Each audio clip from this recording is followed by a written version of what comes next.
అందరికీ జై భీమ్. నేను Rajesh Mahasena. Welcome to Mahasena media. ఇప్పుడు పోలీసులట జగన్ గారి హయాంలో టాప్ 1లో ఉండేవారట ఆంధ్ర పోలీసు. ఇప్పుడట ఏదో టాప్ దేంట్లోకి కలిపోయారట ఆంధ్ర పోలీసులు. వైసీపీ అధికార ప్రతినిధులు చెప్తున్నారండి. పోలీసుల పనితీరు ఏ ఏ రాష్ట్రాలు ఏ ఏ కేంద్రపాలిత ప్రాంతాల్లో ఎలా ఉంది అనే దాని మీద కేంద్ర హోంశాఖ రిలీజ్ చేసినటువంటి నివేదిక ప్రకారం అత్యంత దారుణమైనటువంటి పరిస్థితులు, అత్యంత భయానకమైనటువంటి పరిస్థితులు ఆంధ్రప్రదేశ్ రాష్ట్రంలో ఉన్నాయి. భారతదేశ వ్యాప్తంగా కేంద్రపాలిత ప్రాంతాలు మరియు రాష్ట్రాలు అన్ని చూసుకుంటే అట్టడుగు స్థాయిలో ఇక్కడ శాంతి భద్రతలు ఉన్నాయి, అట్టడుగు స్థాయిలో పోలీసుల పనితీరు ఉందని చెప్పి ఆ నివేదిక స్పష్టం చేసింది. నిజంగా కూడా ఈ నివేదిక చూస్తే ఎలాంటి దారుణమైనటువంటి పరిస్థితులు ఉన్నాయో క్లియర్గా అర్థమైంది. మనకి 100 పాయింట్లకి అంటే ఇప్పుడు మన కళ్ళ ముందు ఒక వాస్తవం కనపడుతుంటుందండి, కానీ వైసీపీ వాళ్ళు వచ్చి దానికి వ్యతిరేకమైన వెర్షన్ చెప్తూ ఉంటారు. మనం కళ్ళని నమ్మాలా లేకపోతే వీళ్ళు చెప్పే సొల్లుని నమ్మాలా అని ఆశ్చర్యం వస్తుంటుంది ఒకసారి. ఇతను మాట్లాడేది ఏపీ కోసమైనా డౌట్ వచ్చింది ఫస్ట్ నాకు. ఇప్పుడు ఏపీ పోలీసు అట్టడుగు స్థానంకి వెళ్ళిపోవటం, ఏపీ పోలీసు మీద మొత్తం అంతా వ్యతిరేకత రావడం అనేది చెప్తున్నారండి. ఏంటి ఇది నిజమేనా అనిపించింది ఫస్ట్. 100 మార్కులు గాను 35 మార్కులు వస్తే పాస్ అవుతాం మనం. ఆంధ్రప్రదేశ్ రాష్ట్రంలో 35లో సగం వచ్చినాయి అంటే 16 మార్కులు. అంటే పాస్ కూడా గల పాస్ కంటే సగం. ఇంకా ఇంతకంటే దరిద్రమైనటువంటి పరిస్థితులు ఎక్కడ ఉండదు. కానీ ఈరోజు పోలీసులకు సంబంధించి ఈ హోంశాఖ మంత్రిగా ఉన్నటువంటి వంగలపూడి అనిత గారు కానీ, ఈ శాంతి భద్రతలను పర్యవేక్షించేటటువంటి ముఖ్యమంత్రి చంద్రబాబు నాయుడు గారు కానీ ఎలాంటి పరిస్థితుల్లోకి రాష్ట్రాన్ని తీసుకెళ్లారంటే రెడ్ బుక్ పాలన ఎలా నడుస్తూ ఉంది, ఈ రాష్ట్రంలో రాజకీయ పోలీసు సెటిల్మెంట్లు ఎలా నడుస్తూ ఉన్నాయి అంటానికి అట్టడుగు స్థానంలో 36వ స్థానంలో మనం ఉండటమే దానికి నిదర్శనం. కానీ జగన్మోహన్ రెడ్డి గారు అనేటువంటి ఒక గొప్ప ముఖ్యమంత్రి అధికారంలో ఉన్నప్పుడు ఏపీ పోలీసులకు సంబంధించి అవార్డులు వచ్చినటువంటి పరిస్థితి. స్కాచ్ అవార్డులు వచ్చినాయి ప్రతిష్టాత్మక. పోలీసుల పనితీరు జగన్మోహన్ రెడ్డి గారి ప్రభుత్వంలో బేష్ ఉందని చెప్పి అవార్డులు రావడం జరిగింది. కానీ ఈ రోజు చూస్తే రెడ్ బుక్ పడగ విప్పుతా ఉంది. అరాచక శక్తి చాలా ఆశ్చర్యంగా ఉంటుందండి. వీళ్ళు ఇన్వాల్వ్ అయిపోయి వాళ్ళు మాట్లాడుతున్న మాటలు అదే నిజమని ఫస్ట్ వాళ్ళు నమ్మించుకుంటారు. తర్వాత వాళ్ళు కంప్లీట్గా నమ్మేశాక అప్పుడు ఎస్ ఇప్పుడు ప్రజలు నమ్మించమండి అని చెప్పి అప్పుడు వస్తారనమాట మీడియా ముందు. ఇది జగన్ గారి హయాంలో ఇక్కడ పోలీసు అద్భుతంగా ఉందా, కూటమి ప్రభుత్వం వచ్చిన తర్వాత చంద్రబాబు నాయుడు గారి హయాంలో పోలీసు వరస్ట్ అయిపోయిందా? చెప్తాను రండి, దానికి కూడా చెప్తాను. ఇక్కడ ఇంకొక అధికార ప్రతినిధి ఉన్నాడండి. చంద్రబాబు నాయుడు గారి పాలనలో అట్టడుగున ఆంధ్ర పోలీస్, ఇది నేను చెప్తున్న మాట, వైఎస్ఆర్ కాంగ్రెస్ పార్టీ చెప్తున్నటువంటి మాట కానే కాదు. దీన్ని వీళ్ళ పెర్ఫార్మెన్స్ మాత్రం అద్భుతంగా ఉంటుందండి. వీళ్ళ పేమెంట్ మరి ఎలాగ పడుతుందో నాకు తెలియదు, కానీ ఆ పేటిఎం పేమెంట్ అయితే మీకు ఒక సినిమాలో ఒక చిన్న సంఘటన గుర్చేస్తాను. ఇప్పుడు వాళ్ళకి తెలియదు, ఈ జనరేషన్కి, కొంచెం నా జనరేషన్ వాళ్ళకి బాగా తెలుస్తుంది. ఆ సినిమా అబ్బాయి గారు అని అప్పట్లో ఒక సినిమా వచ్చిందండి. ఆ సినిమాలో వెంకటేష్ గారు హీరో, మీనా గారు హీరోయిన్, జయచిత్ర గారు కూడా ఒక మంచి క్యారెక్టర్ యాక్ట్ చేశారు. ఆ సినిమాలో ఒక సన్నివేశం ఉంటుంది. ఇప్పుడు వెంకటేష్ గారు పెద్దగా చదువుకొని ఒక రైతు, వాళ్ళ మేనమామ కోట శ్రీనివాసరావు గారు యాక్ట్ చేశారు మేనమామగా. వాళ్ళ మేనమామ ఏంటంటే వీళ్ళకి పెద్ద రైతు, ఈయన పెద్ద భూస్వామి హీరో. ఆయన భూములన్నీ ఈయన మెయింటైన్ చేస్తూ డబ్బులు నొక్కేస్తూ ఉంటాడు మేనమామ. అయితే చదువుకున్న అమ్మాయి మీనా పెళ్లి చేసుకుని కోడలుగా వెళ్తుంది. కోడలుగా వెళ్ళిన తర్వాత వాళ్ళు లెక్కలన్నీ చూస్తుంది.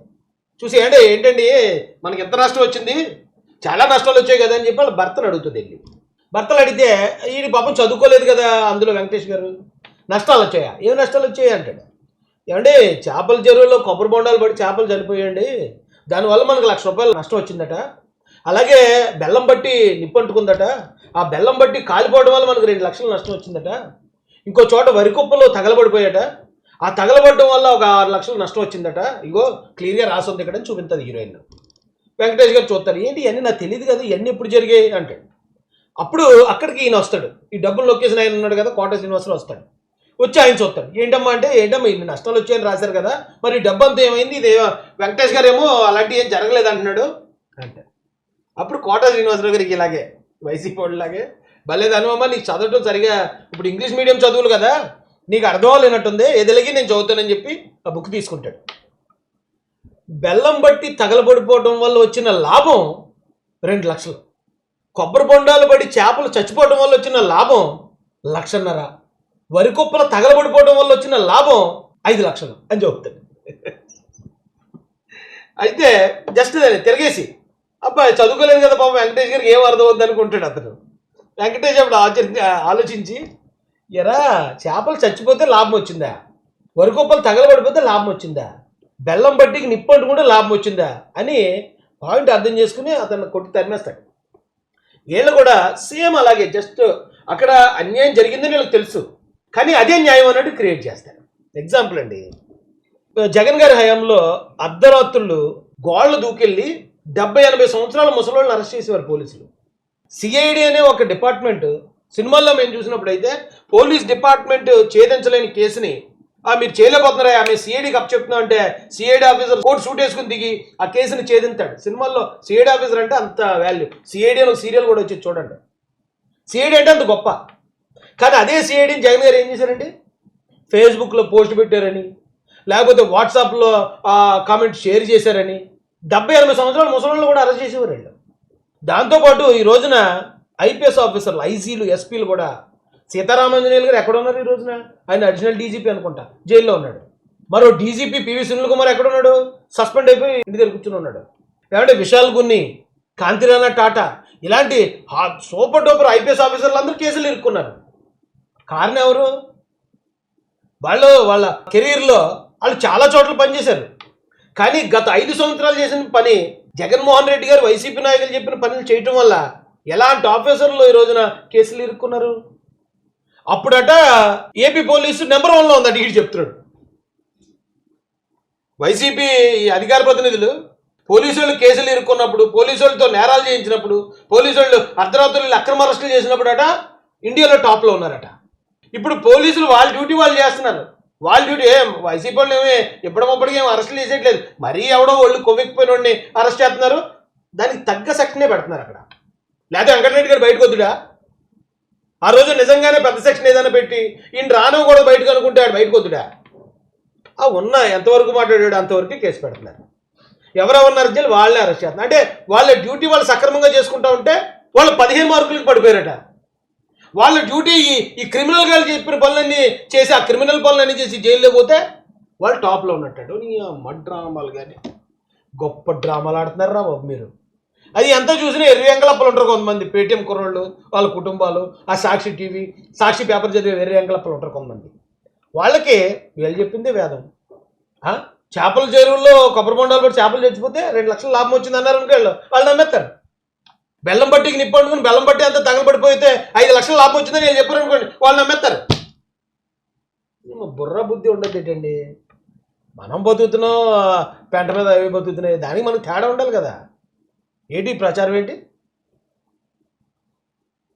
పోలీసులు పాప ఎలాంటి ఆఫీసర్లు ఏమంటే నేను చేసిన పోరాటంలోనే దాదాపు 4-5 ఎస్ఐలు, 2-3 సీఏలు సస్పెండ్ అయ్యారు. సాలకోట్ల గిరీష్ అనే కుర్రాడిని కొట్టి ఇచ్చేస్తే అతను ఆత్మహత్య చేసుకుంటే అక్కడ ఒక ఎస్ఐ ఎగిరిపోయాడు. రావులపాలెం ఘటనలో పోలీసులు సస్పెండ్ అయ్యారు. ఇలా పోలీసులు అయితే మేం చేసిన ఫైట్ వల్ల చాలామంది సస్పెండ్ అయ్యే పరిస్థితి. వాళ్ళందరూ ఎందుకు సస్పెండ్ అయ్యారంటే అక్కడున్న వైసీపీ నాయకులు చెప్పిన పని చేయటం వల్ల. ఈరోజు అడిషనల్ డీజీపీలు కూడా ఎందుకు పక్కన కూర్చున్నారంటే ఇప్పుడు ఎగ్జాంపుల్కి ఆడెవడో వెంకటరెడ్డి గారికి బెయిల్ ఇచ్చినప్పుడు ఏమన్నారు వీళ్ళు, అబ్బా కోర్టు సూపర్ అండి, కోర్టు అన్నే రిమాండ్ రిజెక్ట్ చేసిందండి, సూపర్ అండి, తోపులండి అన్నారా? మరి ఇప్పుడు సీతారామాంజనేయులు జైల్లో ఉన్నాడు. మరి కోర్టు ఎందుకు యాక్సెప్ట్ చేసింది రిమాండ్ని? ఆయన నేరం చేస్తేనే కదా యాక్సెప్ట్ చేస్తుంది. మరి డీజీపీలు కూడా నేరస్తులుగా ఇచ్చేశారు, వాళ్ళని కూడా నేరస్తులుగా మార్చేశారంటే మీరు ఎంత క్రిమినల్గా వెళ్ళరా బాబు? మీ హయాంలో పోలీసు నెంబర్ 1లో ఉందా? ఇందులో క్రైమ్ చేయడంలో నెంబర్ 1లో ఉంటుంది. ఎవరన్నా ఒకరు క్రైమ్ చేయనన్నారు అనుకో, మీ మాట వెళ్ళలేదు అనుకో, పాపం ఆయన్ని చూడండి ఏపీ వెంకటేశ్వరరావు గారిని అలా ఇబ్బందులు పెట్టడం, వాళ్ళకు ఉద్యోగాలు ఇవ్వకపోవటం, మీరు చేసిన క్రిమినల్ పనులు చేయకపోతే ట్రాన్స్ఫర్లు చేసేయటం, సరైన పోస్టింగ్లు ఇవ్వకపోవటం, నిజాయితీ పనులైన ఆఫీసర్లు అందరినీ కూడా పక్కన కూర్చోబెట్టారు. ఆ రోజు మీరు ఏం చెప్తే అది చేసేవాళ్ళు ఎవరున్నారు, వాళ్ళని మాత్రం మంచి పోస్టులు పెట్టారు. ఇప్పుడు వాళ్ళందరూ ఎక్కడున్నారు? జైల్లో ఉన్నారు. ఇదేనా ఈ వేళ కొత్త?